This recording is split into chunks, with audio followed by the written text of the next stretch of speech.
Welcome back to Les Schwab Tire Center's Outdoor GPS, presented by Fisherman's Marine and Outdoor. Welcome back, everyone. Now, I want to piggyback on my tech tip that I did just a little bit ago on decoys, right? Number 3 in the order of importance when you're talking about being successful or doing things the right way when you're duck hunting is decoys and calling, right? Motion. First and foremost, you got to have some sort of motion. And it's not necessarily spinning wing decoys. In this bass-ackward state that we live in, and Washington for that matter, somehow in their genius, they've decided that we can't have motorized decoys, and we're the only ones in the country. Literally, they are so much smarter here in Oregon and Washington than everywhere else on the planet, really. They're so much smarter that we have to resort to wind decoys and pull string decoys, which are effective, they work. They're not magic by any means. Obviously, you can tell it frustrates me to no end that we can't use some of the other tools that are available to us. But spinning wing decoys, everybody thinks that they're magic. They're not. Early on in the season, you might notice young birds that are really, really susceptible to them. The further you go into the season, especially that latter part of the season, it could very well just ruin your hunt because they start seeing those spinners and they're like, no, thank you. I'm not playing that game. Most important motion that you can have, and I just didn't want to dig through my boat to try to find it, is a jerk rig, okay? Tangle Free, I know I refer to them a lot. I'm kind of a big fan of what they make. It's always high quality, but countless. Rig 'em Right makes another really good pre-set up jerk rig. You can make your own, but a jerk rig giving you surface motion, that is the most important thing you can do. And I see, new to or amateur or I don't even know the best way to put it, folks that just don't have it, and they'll have stale decoys just sitting on the water with no motion at all, no ripples.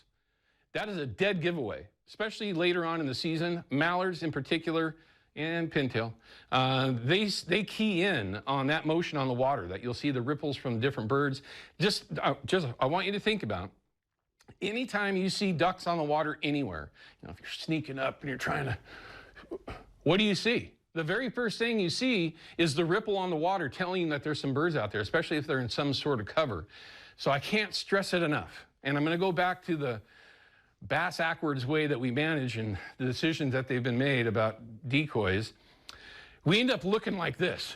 You got one on a jerk rig, especially if you hunt alone, or on a spinner. You got a duck call going. It's insane that we have to do that, but don't overlook it. If I only had one, and they said, okay, listen, today, whatever day it is, you can't use a spinner, or you can only use one, a spinner or a jerk rig, I'm taking the jerk rig every single time.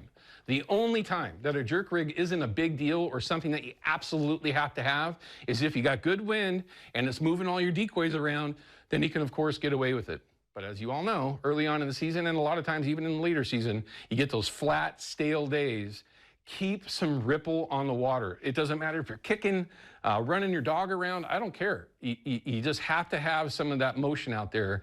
So when the birds do see that spread, they're like, oh, okay, well, they look alive. And then get them to where their feet are down. That's duck hunting. That's real duck hunting. All right, we're going to cut to a quick break. No, we're not. I know, I got it. You heard me catch it. Pike mill numbers. I almost went too fast there. Got to have the pike mill numbers for all you folks that are chasing them. I say this all the time. Thank you for that, because it does do a tremendous amount of help for our salmon and steelhead smolts. But you can see year to date right now, numbers are pretty decent down in that lower river with 810 coming out of Cathlamet. And as we move up, we're working our way upriver. And you're going to start seeing some of the areas that, were really, really hot. Washougal again, though. That's one of the better days. That had to be the group that I saw the other day. It seems like some of those folks are out there. I mean, first crack of light, maybe even before that, and then getting out of there early. The Dalles, of course, now, which was the hot spot, is no longer the hot spot. It's kind of weird, isn't it, Ryan? Typically each year, it's as you work upriver, you start seeing those numbers get bigger and bigger. Just doesn't seem to be coming around that way, but that could change. This season does go all the way through the end of, I believe, the 30th of September. So still quite a bit of time. If you've never participated in it, go to pikeminnow.org and you can learn everything that you need to know about getting into this fishery. It'll even show you 401. So decent number of folks that participated this past week. If you wanted to learn how and where and what to use to target pike minnow, that website has everything.